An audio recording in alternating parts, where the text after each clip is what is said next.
Hello అండి, నమస్తే అందరికీ. వెల్కమ్ టు గుస్మాస్ వ్లాగ్స్. ఎలా ఉన్నారండి అందరూ? మీ అందరూ బాగానే ఉన్నారనుకుంటున్నాను. ఇంకా బాగుండాలని మనస్ఫూర్తిగా కోరుకుంటూ ఇవాల్టి వీడియో స్టార్ట్ చేశానండి.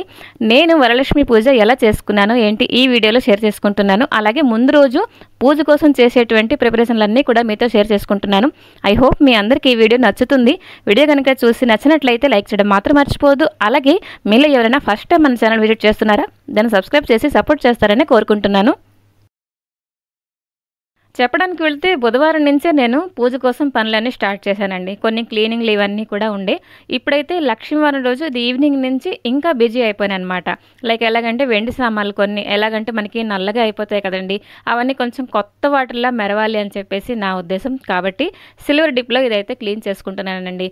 చెప్పడానికి వెళ్తే రెగ్యులర్గా ఈ సిల్వర్ డిప్ అసలు నేను వాడను, కానీ ప్రత్యేక రోజుల్లో మటుకు కంపల్సరీ వాడతాను. సో చూసారు కదా, కొత్తగా కొన్ని తీసుకొచ్చినలాగే ఉన్నాయి. అండ్ దెన్ సాయంత్రం అరగంట టైం దొరికింది.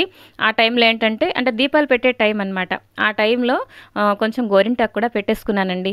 మనందరు ఆడవాళ్ళకి గోరింట అంటే ఎంత పిచ్చి కదా, చాలా ఇష్టం.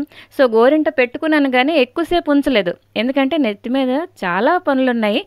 సో మీ అందరికీ తెలిసిందే ఎంత మనం బిజీ అవుతాం, ఎన్ని పనులు మనం చేసుకోవాలి. సో కట్ చేస్తే గోరింటాకు తీసేసి శుభ్రంగా చేతులు కడిగేసుకొని గుమ్మానికి పసుపు కుంకాలతో అలంకరణ కూడా చేసేసుకున్నాను. ఇంకా పాలు కూడా శుభ్రంగా మరిగించేసానండి. చల్లారేక అంటే కొంచెం గోరువెచ్చగా ఉన్నప్పుడు తోడు పెట్టేస్తాను. మార్నింగ్ ఈ పనులన్నీ అస్సలు అవ్వండి, ఎందుకంటే నేను దద్దోజనం కూడా ప్రిపేర్ చేద్దాం అనుకున్నాను. కాబట్టి గడ్డ పెరుగు వస్తే బాగుంటుంది కదా మనకి దద్దోజనంలో. ఇదిగోండి పాలు అయితే శుభ్రంగా గోరువెచ్చగా ఆ స్టేజ్కి అయితే వచ్చేసాయి అనమాట. తోడు పెట్టేసి ఒక ప్లేట్లో కొంచెం మంచినీళ్ళు వేసేసి ఉంచానమాట, చీమలు అవేంటి పట్టకుండా. నెక్స్ట్ డే మార్నింగ్ మనందరికీ ఎప్పటి నుంచో మనందరం వెయిట్ చేస్తున్న రోజు అండి, శుక్రవారం రోజు మార్నింగ్ అనమాట. స్నానం చేసేసి ఫస్ట్ అయితే శారీ కట్టుకొని వచ్చేసానండి.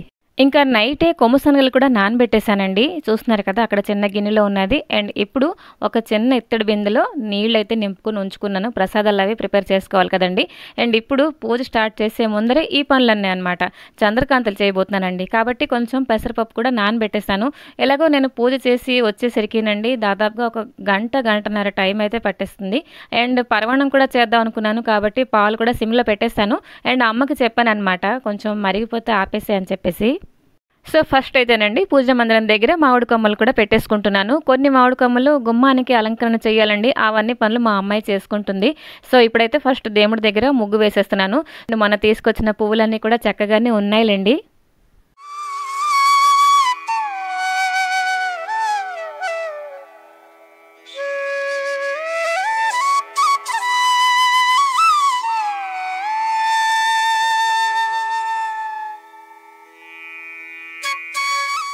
సో ఫస్ట్ అయితే నార్మల్గా పూజ అయితే చేసేసానండి, అంటే పువ్వులు అవి అలంకరణ చేసేసి.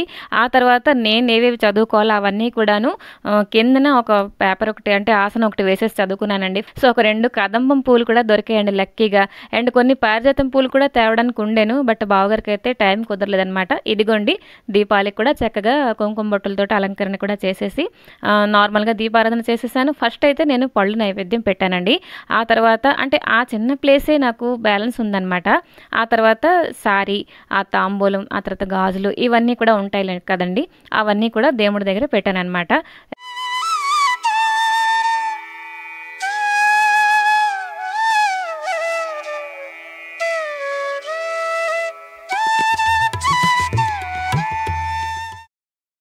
సో ఇప్పుడైతే ప్రసాదాలు రెడీ చేసుకోవాలండి. నేనైతే 5 రకాల నైవేద్యాలు రెడీ చేసుకుందాం అని చెప్పేసి అనుకున్నాను. ఫస్ట్ అయితే పాలు మరిగించేసి ఉండాలి. మార్నింగ్ పరమాణం చేసుకుంటున్నానండి. మనందరికీ తెలిసిందే కదా, అమ్మవారికి పరమాణం అంటే చాలా ప్రీతికరం. సో ఒక పెసరు కూడా నేను వాటర్ యాడ్ చేయలేదు. రైస్ని శుభ్రం కడిగేసి ఓన్లీ పాలతోటి ఉడికించాను. అండ్ కొంచెం నెయ్యి యాడ్ చేసుకున్నాను. డ్రై ఫ్రూట్స్ ఏంటి యాడ్ చేయలేదండి. నేను ఎప్పుడు కూడా రైస్ పరమాణంలో ఇవన్నీ కొంచెం యాడ్ చేయడానికి ఇష్టపడను. అండ్ ఓన్లీ బెల్లంతో చేయలేదండి, కొంచెం పంచదార కూడా యాడ్ చేశాను. అలాగే బెల్లం కూడా ఇలైచీ పొడి యాడ్ చేశానండి. అంతే, పరమాణం కూడా అయిపోయింది. అండ్ ఇక్కడ కొమ్ము శనగలు అయితే ఫస్ట్ పెట్టేస్తున్నానండి, తాలింపు ఓన్లీ వేస్తాను. ఆ తర్వాత చంద్రకాంతల రెసిపీ అండి. ఎంత స్పీడ్గా చెప్తున్నానండి, కానీ అంత స్పీడ్గా పనులు అయితే చేసుకుంటున్నాను. చాలా టైం పట్టింది అసలు పరమాణం అవ్వడానికి. సో నానబెట్టిన పెసరపప్పు కొంచెం తోడుకి బియ్యం కూడా యాడ్ చేశానులేండి. అదైతే మిక్సీ పట్టేసిన తర్వాత ఇప్పుడు పాకం రెడీ చేసుకుంటున్నాను. పాకం కూడా మరీ ముదురు పాకం అయితే చేయలేదండి, చాలా లేత పాకమే. జస్ట్ ఎలాగంటే మనకి పంచదార మెల్ట్ అయిపోవాలన్నమాట. సో ఫస్ట్ అయితే కొంచెం కలర్ యాడ్ చేద్దాం అనుకున్నాను, కానీ నైవేద్యం నైవేద్యం కదా అని చెప్పేసి ఎందుకో మనసు ఒప్పలేదండి. ఆ తర్వాత పేస్ట్ చేసిన పెసరపప్పు కూడా యాడ్ చేశాననమాట. ఇదిగోండి పెసరపప్పు పేస్ట్ అంతా కూడా శుభ్రంగా కలిసిపోతుంది. ఆ తర్వాత ఎలాగంటే మనకి చపాతీ పిండిలాగా అంత దగ్గర పడిపోవాలనమాట. అందుకే ఇది నాన్ స్టిక్ ప్యాన్‌లో చేశానండి. నార్మల్‌గా సిల్వర్ కడాయిలో గానీ, స్టీల్ కడాయిలో చేస్తే అడుగంటేస్తూ ఉంటుంది. నాన్ స్టిక్ ప్యాన్‌లో ఆ భయం లేదనమాట. ఇదిగోండి వితిన్ ఒక 10 మినిట్స్ లోపల ఇలా మనకి దగ్గర పడిపోతుంది పూర్ణం అంతా కూడాను. అండ్ కొంచెం నెయ్యి యాడ్ చేశాననమాట. ఇదిగోండి ప్లేట్‌లో అయితే అంటే అరిటాకు వేశాను. లేకపోతే నార్మల్ ప్లేట్ అంటే కొంచెం నెయ్యి వేసుకుంటే డీమౌల్డ్ చేసుకుందుకి చాలా సదుపాయం అవుతుందనమాట. ఈ ఒక్క రెసిపీయేనండి. ఒక్క పిసరు అలర పెట్టకుండా సింపుల్‌గా త్వరగా అయిపోతుందయితే. ఇదిగోండి చూస్తున్నారు కదా! కొంచెం చల్లారాక మరొక అరిటాకైతే వేసేసి స్ప్రెడ్ చేసేసాను. అండ్ ఇక్కడ కట్ చేస్తున్నాననమాట. షేప్ వచ్చేసరికి మన ఇష్టమేనండి. నేనైతే స్క్వేర్ షేప్ ఇచ్చాను. అండ్ ఈ లోపల ఆయిల్ కూడా కొంచెం మరిగిపోయిందిలెండి. ఇప్పుడైతే ఒక్కొక్కటి డీప్ ఫ్రై చేస్తున్నాను. ఇవి కూడాను ఒక్కొక్కసారి సరిగ్గా రావండి. అంటే పంచదార కొంచెం ఎక్కువైపోయినా కొంచెం పలచబడిపోతుంది కదండీ! అలాగే పాకం కూడా ఒక్కొక్కసారి గట్టి పాకం అయినా కూడా మనకి డీమోల్డ్ చేసినప్పుడు చాలా అల్లరి పెడతాయన్నమాట. ఈసారి ఏంటంటే అంతా కూడాను అమ్మవారి దయ అని చెప్పేసి మనం అనుకోవాలి. ప్రసాదాలన్నీ కూడా సూపర్ చక్కగా వచ్చాయండి. ఇదిగోండి అంతా కూడాను ఎక్కువ ఆయిల్ కూడా పీల్చలేదు. సో ఇదిగో డీప్ ఫ్రై అయిపోయిన తర్వాత ఒక ప్లేట్‌లోకైతే తీసేసానండి. ఈ లోపలైతే నేను పులిహోర కోసం చింతపండు కూడా నానబెట్టేసి ఉంచానండి. ఇప్పుడైతే దద్దోజనం కోసం అనమాట. ఒక చిన్న బౌల్‌లో మనం గూడు దగ్గరికి వెళ్ళి అంటే పోపు దినుసులన్నీ ఒక బౌల్‌లో తెచ్చేసారంటే కొంచెం టైం కూడా కలిసొస్తుందండి. ఎందుకంటే ఈ అలవాటు నాకు అస్సలు లేదు. ఒకసారి పొయ్యి మీద అంటే కడాయి పెట్టానంటే మినపప్పు ఒకసారి, ఆవాలు ఒకసారి ఇలా తీసుకొస్తుంటాను. కానీ ఈసారి చిన్నగా ఇలా షార్ట్‌కట్ చేశాననమాట.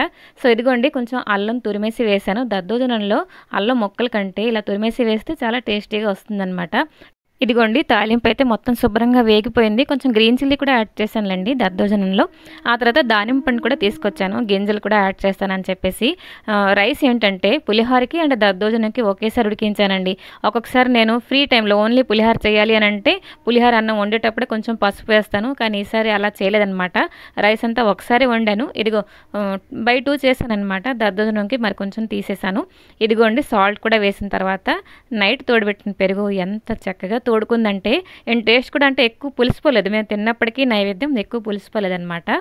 సో ఇదిగోండి శుభ్రంగా అయితే దద్దోజనం కలిపేశాను. అండ్ దానిమ్మ పండు వచ్చేసరికి ఎంత అంటే ఒక పండు 50 రూపీస్ అండి.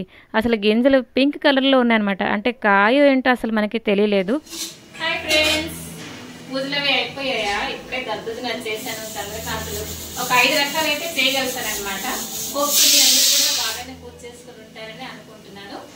సో లైక్ చేయడం మాత్రం మర్చిపోకండి. పూజ అవన్నీ కూడాను బాగానే చేసుకున్నాను. సబ్స్క్రైబ్ చేసుకోవడం మాత్రం మర్చిపోకండి.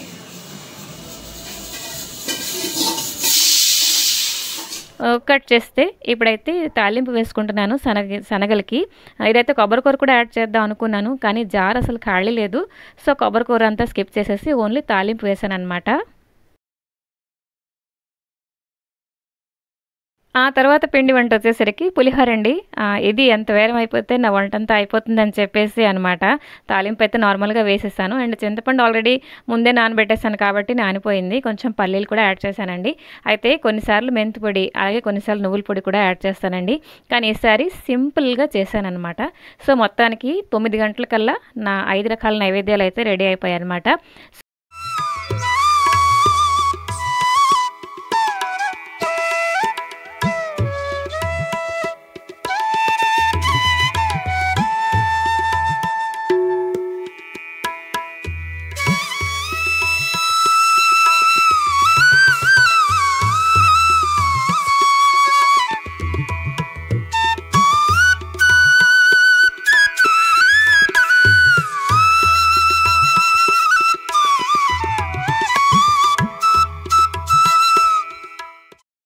సో ఒక 2 దీపాలు అయితే కొండెక్కాయండి. సో మరొకసారి దీపారాధన కూడా చేసేసి నైవేద్యం అయితే సమర్పించానన్నమాట. సో ఫైనల్‌గా పూజ అయితే కంప్లీట్ అయిపోవచ్చిందండి. ఈ పూజ కోసం మనందరం కూడాను అంటే మన మైండ్ ఎలాగంటే వారం ముందర నుంచి కానీ 2 రోజుల ముందర నుంచి కానీ మైండ్‌లో పూజ విషయం అస్సలు ఉండదు. ఎలా ప్రిపేర్ చేసుకుంటాను, నేను ఎలా ప్రిపేర్ అవుతాను, పిండి వంటలు ఎలా చేస్తాను ఇవన్నీ ఉంటాయి. ఓన్లీ పూజ రోజు మాత్రమే మనసు ప్రశాంతంగా మనం పూజ చేసుకుంటామండి. నేనైతే ఫస్ట్ కోరుకుంటాను దేవుడా ముందు నాలో నేనైతే నెగటివిటీ ఉంచుకోను. నెగటివిటీ ఉండకపోతేనే పాజిటివిటీకి ప్లేస్ ఉంటుందండి. సో అలాగనమాట. ఇంటి ఇల్లాల మైండ్‌లో నెగటివిటీ లేకపోతే ఇల్లంతా పాజిటివ్ పాజిటివిటీగా ఉంటుందన్నమాట. సో ఇది నా మనసులో ఫీలింగ్. ఏ పూజ అయినా కూడా, ఏ టైంలో అయినా కూడా నేను ఇదే కోరుకుంటానన్నమాట. సో కట్ చేస్తే మంగళహారతి ఇచ్చిన తర్వాత ఇక్కడ నెక్స్ట్ సెగ్మెంట్ మా ఆయన కూడా దండం పెట్టానులేండి ఆఫ్ కెమెరాలో. సో ఇక్కడ అమ్మ దగ్గర చక్కగా దీవెనలు అయితే తీసుకుంటున్నాను. సో ఈ వీడియో ఇక్కడితో ఎండ్ చేస్తున్నానండి. నచ్చిందా? చిన్న లైక్ చేయండి, కామెంట్ చేయండి, అలాగే సబ్స్క్రైబ్ చేసి సపోర్ట్ చేస్తారని కోరుకుంటున్నాను. మరొక మంచి వీడియోతో మీ ముందరికి వస్తాను.